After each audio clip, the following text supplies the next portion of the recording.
Length of a common external tangent, common external tangent जो होती है वो डायरेक्ट कॉमन टेंजेंट होती है, तो to circles is 9 centimetre and that of a common internal tangent, जो कॉमन इंटरनल टेंजेंट होती है वही हमारी ट्रांसवर्स कॉमन टेंजेंट होती है। उन दोनों की ही लंबाई दे रखी है, आपसे प्रोडक्ट पूछा गया है रेडियस का, दोनों सर्किल की रेडियस का आपसे प्रोडक्ट पूछा गया है। अगर मैं रफली आपको थोड़ा सा फिगर से बना के एक्सप्लेन करूं तो आपको याद होगा कि ये जो होती हैं ये होती हैं आपकी डायरेक्ट कॉमन टेंजेंट, और डायरेक्ट कॉमन टेंजेंट को यहां पे क्या कहा जा रहा है, कॉमन एक्सटर्नल टेंजेंट, जिसका फॉर्मूला होता है डायरेक्ट कॉमन टेंजेंट का अंडर रूट के अंदर D square minus R1 minus R2 का होल स्क्वायर। ये इसका फॉर्मूला होता है डायरेक्ट कॉमन टेंजेंट निकालने का, जहां पे डी जो होती है दोनों केंद्रों के बीच की दूरी होती है और R1 और R2 जो होती है वो आपकी त्रिज्याएं होती हैं, तो ये आपकी डी हो जाती है।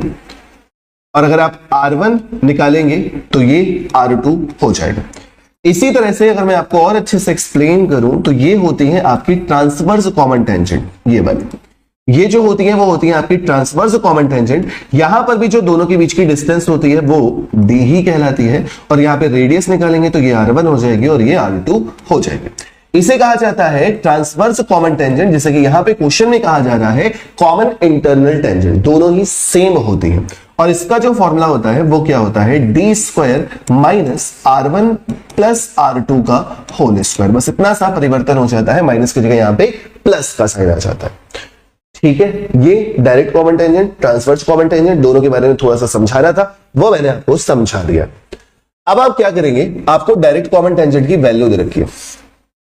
D square minus R1 minus R2 का होल स्क्वायर बराबर कितना दे रखा है, 9। तो यहां से आप D square minus R1 minus R2 का होल स्क्वायर बराबर कितना कर सकते हैं, दोनों साइड का स्क्वायर किया है तो 81। ठीक, सिमिलरली ये वाला फॉर्मूले को भी आप स्क्वायर करोगे तो इस बार क्या हो जाएगा, D square minus R1 plus R2 का होल स्क्वायर बराबर कितनी वैल्यू दे रखी है, 5, तो 5 का स्क्वायर कितना हो जाएगा, 25। ठीक है, यहां तक आपको अच्छे से समझ में आ गया। अब आप सिंपल सा काम बस ये करेंगे कि इससे इसको या इससे इसको घटा दीजिए, तो जब पहली इक्वेशन में से आप दूसरी इक्वेशन को माइनस करेंगे, पहली इक्वेशन में से जब दूसरी इक्वेशन को माइनस करेंगे तो डी स्क्वायर खत्म हो जाएगा, और यहां पर आपका बचेगा क्या, माइनस का R1 माइनस R2 का होल स्क्वायर, और ये माइनस वाला हो जाएगा प्लस का, ये हो जाएगा माइनस का, तो यहां पे क्या हो जाएगा, R1 प्लस R2 का whole square. R1 plus R2 का होल स्क्वायर बराबर 81 में से 25 घटाएंगे तो 11 में से 5 घटाने पर 6 बचता है, 7 में से 2 घटाने पर 5 बचता है, यानी कि 56।